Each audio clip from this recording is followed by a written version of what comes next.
आज मिले उत्थे सब तो पहले की कहना चाहोगे कि सर मैं अपने केस बारे ਕਹਿਣ ਦੱਸਣ ਆਈ ਸੀ ਇਹਨਾਂ ਨੂੰ ਕਿ ਇਹਦੀ ਅਰੈਸਟ ਨਹੀਂ ਹੋ ਰਹੀ ਤਾਂ ਉਹ ਵੀ ਐਡਮਾਇਰਲੀ ਪੁੱਛ ਰਹੇ ਸੀ ਕਿ ਇੰਨੀ ਵਾਰੀ ਉਹਦੇ ਨੌਨ ਅਵੇਲੇਬਲ ਵਾਰੰਟ ਹੋਏ ਆ ਸੀਪੀ ਨੂੰ ਲਾਸਟ ਵਾਰਨਿੰਗ ਹੋਈ ਆ ਤੇ ਕਿਉਂ ਨਹੀਂ ਅਰੈਸਟ ਕਰਦੇ ਪਏ। ਫਿਰ ਉਹਨਾਂ ਨੇ ਸੀਪੀ ਨੂੰ ਕਾਲ ਵੀ ਕਰੀ ਹੈ ਕਿ ਇਹਨੂੰ ਇਮੀਡੀਏਟਲੀ ਅਰੈਸਟ ਕਰੋ ਤੇ ਕਹਿੰਦੇ ਕਿ ਅਸੀਂ ਇਹਨਾਂ ਦੇ ਘਰ ਵੀ ਗਏ ਮਿਲਿਆ ਨਹੀਂ, ਆਫਿਸ ਗਏ ਮਿਲਿਆ ਨਹੀਂ। ਫਿਰ ਕਹਿੰਦੇ ਚੰਡੀਗੜ੍ਹ ਪਤਾ ਨਹੀਂ ਇਹਦਾ ਘਰ ਆ, ਚੰਡੀਗੜ੍ਹ ਵੀ ਰੇਡ ਮਾਰਾਂਗੇ ਹੁਣ। ਤਾਂ ਉਹ ਇਹ ਫੋਰਸ ਕਰ ਰਹੇ ਨੇ ਕਿ ਇੰਸਿਸਟ ਕਰ ਰਹੇ ਕਿ ਉਹਨੂੰ ਕਰੋ ਅਰੈਸਟ।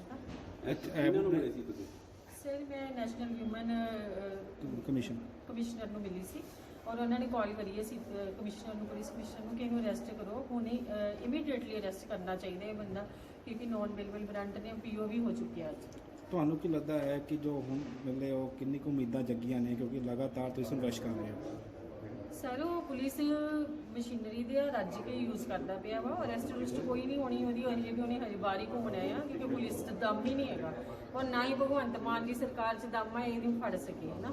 ਭਗਵੰਤ ਮਾਨ ਸਰਕਾਰ ਤੇ ਵੀ ਕੋਈ ਪ੍ਰੈਸ਼ਰ ਹੈ ਜਿਹੜਾ ਹਜੇ ਤੱਕ ਇਹਦੀ ਅਰੈਸਟ ਨਹੀਂ ਪੈਂਦੀ ਵੀ। ਪੁਲਿਸ ਤੇ ਭਗਵੰਤ ਮਾਨ ਦੀ ਸਰਕਾਰ ਦਾ ਵੀ ਪ੍ਰੈਸ਼ਰ ਹੈਗਾ ਹੀ ਹੈ ਜਿਹੜਾ ਪੁਲਿਸ ਅਰੈਸਟ ਨਹੀਂ ਕਰਦੀ ਪਈ। ਤੁਹਾਨੂੰ ਲੱਗਦਾ ਕਿ ਅੱਜ ਜਿੱਦਾਂ ਸੀਪੀ ਨੂੰ ਫੋਨ ਕੀਤਾ ਕਿ ਅਰੈਸਟ ਹੋ ਜਾਊਗਾ ਮੌਕੇ ਤੇ ਉਹਨਾਂ ਆਰਡਰ ਦਿੱਤੇ ਆ? ਸਰ ਅਰੈਸਟ ਤਾਂ ਮੈਨੂੰ ਕਹਿੰਦੇ ਸੀ ਕਿ ਕਰ ਰਹੇ ਸੈਟਰਡੇ ਰੇਡ ਮਾਰੀ ਆ ਤੇ ਫਿਰ ਹੁਣ ਕਹਿੰਦੇ ਭੱਜ ਗਿਆ।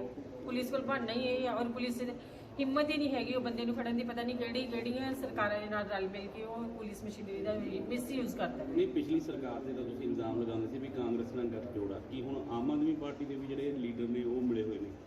ਸਾਰੇ ਲੀਡਰ ਆਪਸ 'ਚ ਮਿਲੇ ਹੋਏ ਹੀ ਨੇ, ਹੋ ਤਾਂ ਹੀ ਬਚ ਰਿਹਾ। ਫਿਰ ਉਹਦੀ ਕੀ ਹਿੰਮਤ ਆ? ਹੁਣ ਤਾਂ ਉਹ ਪਾਵਰ 'ਚ ਵੀ ਨਹੀਂ ਹੈਗਾ, ਹੁਣ ਤਾਂ ਐਮਐਲਏ ਵੀ ਨਹੀਂ ਰਿਹਾ। ਕੁਲਵੰਤ ਸਿੰਘ ਸਿੱਧੂ ਤਾਂ ਤੁਹਾਡੇ ਨਾਲ ਧਰਨੇ ਤੇ ਵੀ ਬੈਠੇ ਸੀਗੇ ਜਿਹੜੇ ਹਲਕਾ ਉਹਨਾਂ ਦੇ ਆਪੋਜੀਟ ਵਿਧਾਇਕ ਜਿਹੜੇ ਹੁਣ ਬਣੇ ਨੇ ਨਵੇਂ। ਸਰ ਫੇਮ ਲੈਣ ਲਈ ਸਾਰੇ ਹੀ ਆਏ ਨੇ ਪਰ ਹੁਣ ਉਹਨੂੰ ਵੀ ਪਤਾ ਹੀ ਹੈ ਮੇਰੀ ਪ੍ਰੋਬਲਮ ਕੀ ਹੈ। ਕੁਲਵੰਤ ਸਿੱਧੂ ਨੂੰ ਆਉਣਾ ਚਾਹੀਦਾ ਧਰਨੇ ਤੇ ਔਰ ਮੈਨੂੰ ਇਨਸਾਫ ਦਿਵਾਉਣਾ ਚਾਹੀਦਾ, ਕਮਿਸ਼ਨਰ ਨੂੰ ਮਿਲਣਾ ਚਾਹੀਦਾ। ਤੁਸੀਂ ਅੱਜ ਅੰਦਰ ਜਦੋਂ ਐਂਟਰ ਹੋਏ ਆ ਤੁਹਾਨੂੰ ਕਿਹਾ ਗਿਆ ਸੀ ਕਿ ਤੁਹਾਨੂੰ ਬੁਲਾਇਆ ਕਿਸੇ ਨੇ ਤੇ ਤੁਹਾਨੂੰ ਬੁਲਾਇਆ ਗਿਆ ਸੀ ਜਾਂ ਤੁਹਾਨੂੰ ਪਤਾ ਲੱਗਿਆ ਆਪਣੇ ਆਪ ਪਹੁੰਚੇ ਹੋ? ਨਹੀਂ ਸਰ ਮੈਨੂੰ ਪਤਾ ਲੱਗਿਆ ਸੀ, ਮੈਂ ਆਪਣੇ ਆਪ ਪਹੁੰਚੀ ਔਰ ਮੈਨੂੰ ਇਹਨਾਂ ਨੇ ਬੁਲਾਇਆ ਨਹੀਂ ਸੀ ਔਰ ਮੈਂ ਦੱਸਣਾ ਚਾਹੁੰਦੀ ਸੀ ਕਿ ਕੀ ਪੁਲਿਸ ਦੇ ਉੱਤੇ ਪ੍ਰੈਸ਼ਰ ਚੱਲਦਾ ਪਿਆ ਵਾ, ਹੋ ਸਕਦਾ ਇਹ ਮੇਰੀ कुछ हेल्प कर सको। ठीक ठीक। सबसे पहले आज जो आपने यहाँ पे जनसुनवाई की है, क्या मामले आए और क्या क्या जो मर्जी। ਅੱਜ ਅਸੀਂ 65 ਕੇਸ ਸੁਣੇ ਹੈ।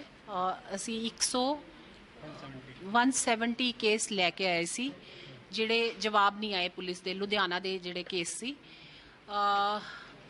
ਬਹੁਤ ਸੀਰੀਅਸ ਕੇਸ ਵੀ ਸੀ, rape cases, domestic violence cases, cyber cases, cyber victims ਵੀ ਆਈਆਂ ਸੀ, sexual harassment at workplace cases ਸਾਰੇ ਹੀ ਸੀ। ਲੇਕਿਨ ਸਾਰੇ ਕੇਸਿਸ ਤੋਂ ਇਹ ਲੱਗ ਰਿਹਾ ਮੈਨੂੰ ਇੱਥੇ ਜਿਹੜਾ ਪੁਲਿਸ ਦੀ ਕਾਰਵਾਈ ਹੈ ਨਾ ਉਹ ਬਹੁਤ ਢੁਲਮੁਲ ਹੈ, ਬਹੁਤ ਖਰਾਬ ਹੈ। ਉਹਨੂੰ ਅਸੀਂ ਇੱਥੇ ਠੀਕ ਕਰਨ ਦਾ, ਟਾਈਟ ਕਰਨ ਦਾ, ਕਿਉਂਕਿ ਬਹੁਤ ਸਾਰੇ ਕੇਸਿਸ ਸਾਨੂੰ ਰਿਪਲਾਈ ਨਹੀਂ ਮਿਲਿਆ। ਇਹ ਗੱਲ ਠੀਕ ਹੈ ਕਿ ਹੁਣ ਇੱਥੇ ਬੈਠ ਕੇ ਜਿਹੜੇ ਆਰਡਰਸ ਕੀਤੇ ਆ ਪੁਲਿਸ ਨੇ ਕਿ ਇਹ ਕੇਸ ਤੇ ਇਹ ਕਰਨਾ ਹੈ ਜਾਂ ਇਹ ਕਰਨਾ ਹੈ ਉਹ ਅਲੱਗ ਗੱਲ ਹੈ। ਲੇਕਿਨ ਪਹਿਲੇ ਤੋਂ ਕੋਈ ਨਾ ਸਾਨੂੰ ਜਵਾਬ ਮਿਲੇ ਨਾ ਕੇਸਾਂ ਤੇ ਕੰਮ ਕਾਰਵਾਈ ਹੋਈ ਦੀ ਹੈ। ਬਹੁਤ ਸਾਰੇ ਕੇਸ ਐਸੇ ਹੈ ਜਿਹੜੇ ਕਾਰਵਾਈ ਨਹੀਂ ਹੋਈ ਦੀ ਔਰ ਜ਼ਿਆਦਾਤਰ ਕੇਸ ਜਿਹੜੇ ਹੈ ਪੁਲਿਸ ਐਪਥੀ ਦੇ ਹੈ। ਜਿੰਨੇ ਵੀ ਵਿਕਟਿਮਸ ਆਏ ਆ ਉਹ ਜ਼ਿਆਦਾਤਰ ਇਹ ਕਹਿ ਰਹੇ ਕਿ ਸਾਡੀ ਸੁਣਵਾਈ ਪੁਲਿਸ 'ਚ ਜਾ ਕੇ ਨਹੀਂ ਹੁੰਦੀ ਔਰ ਪੁਲਿਸ ਵੀ ਬਹੁਤ ਸਾਰੇ ਕੇਸਿਸ ਜਵਾਬ ਨਹੀਂ ਦੇ ਪਾਈ ਸੀ ਇੱਥੇ। ਤੇ ਉਹ मतलब काफ़ी सारी प्रॉब्लम्स हैं। I will come back to English and Hindi now because हाँ क्या रीजन क्या, जैसे आपने बोला कि पुलिस का जो रवैया ठीक नहीं रहा, क्या रीजन उसमें निकल के रवैया ये पुलिस से पूछे कि रीज़न क्या है।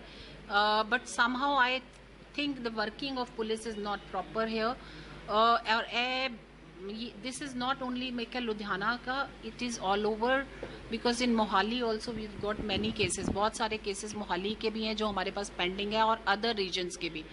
और ये बहुत सारे सीरियस केसेस में आपने देखे होंगे 2-3 रेप केसेस जो वॉक इन केसेस थे वो भी सीरियस हैं। वो जो मैंने आज सीपी से भी बात की एक केस में कि कितने साल से वो अरेस्ट नहीं हो रहा एक आदमी का और रेप केस है वो। और आई थिंक वो मीडिया में भी काफ़ी केस है और वेल नोन केस है, उसमें भी अगर अरेस्ट नहीं हो रहा तो ये और क्या काम करेंगे फिर। वो बात ठीक है कि सीपी नए हैं, इनको नहीं पता बहुत सारी चीज़ें, लेकिन अब तो जवाब इनको ही देना पड़ेगा। And I am going to ask मैं उन्हीं से जवाब मांगूंगी। तो क्या लग रहा है मैम कि अब जैसे आज आप यहाँ पॉलिटिकल प्रेशर मुझे लगता है पास्ट में बहुत रहा है और अब मुझे नहीं पता, लेकिन बहुत ज़्यादा पॉलिटिकली इंक्लाइंड रहे हैं पुलिस वाले और काम नहीं हो पा रहा है। बाकी राज्यों के मुताबिक अगर तुलना करें तो क्या पंजाब में ये फर्स्ट टाइम मैंने ऐसी व्यवस्था देखी है। मैं सच में बताऊं, मैं सारे अभी पिछले हफ्ते में मैं केरला में थी, जिस तरह से प्रॉपरली ऑर्गेनाइज्ड मेरे को एक्शन टेकन रिपोर्ट्स भी मिली हैं प्रॉपरली, वो यहाँ पर कुछ भी नहीं था, ऐसा कुछ नहीं था।